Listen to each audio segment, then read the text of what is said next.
एकीकडे विरोधक टीका करतात, मात्र कायदेतज्ञ असीम सरोदेंच्या मतानुसार राज्यात राष्ट्रपती राजवट लागण्याची दाट शक्यता आहे। बघूया, निवडणुका कधी घ्यायच्या याचे सर्व अधिकार निवडणूक आयोगाला असतात।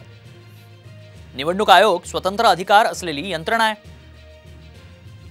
कालावधी संपल्यानंतर 6 महिन्यात केव्हाही होऊ शकतात निवडणुका लांबण्याचे ठोस कारण मात्र पाहिजे।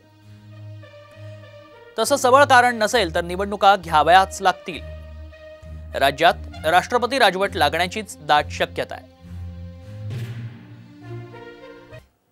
एक महत्त्वाची राजकीय बातमी विधानसभा निवडणुकीसंदर्भात मोठी बातमी आहे। आगामी विधानसभा निवडणूक ही डिसेंबरच्या पहिल्या किंवा दुसऱ्या आठवड्यामध्ये होण्याची शक्यता वर्तवण्यात येते।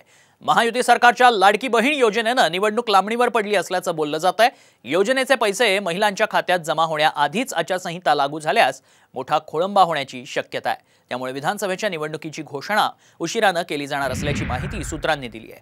दरम्यान 26 नोव्हेंबरला विधानसभा बरखास्त झाल्यास संविधानातील तरतुदीनुसार राज्यात राष्ट्रपती राजवट लागू होऊ शकते। दरम्यान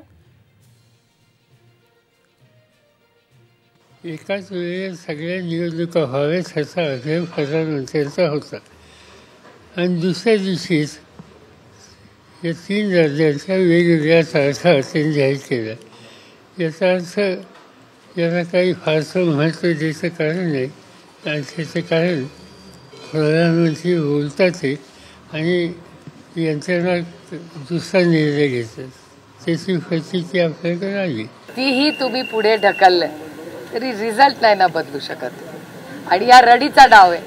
म्हणजे जर लाडकी बहीण योजनेशिवाय हे पास होत नसतील तर ह्याच्यातच अपयश आहे हा सरकारचा पहिला मुद्दा। आणि दुसरा मुद्दा की ह्यांना जर वाटत असेल की पैसे वाटूनच इलेक्शन जिंकता येतात तर मग लोकसभेमध्ये जिंकले असते ना, काय कमी केले आहेत का उद्योगांनी?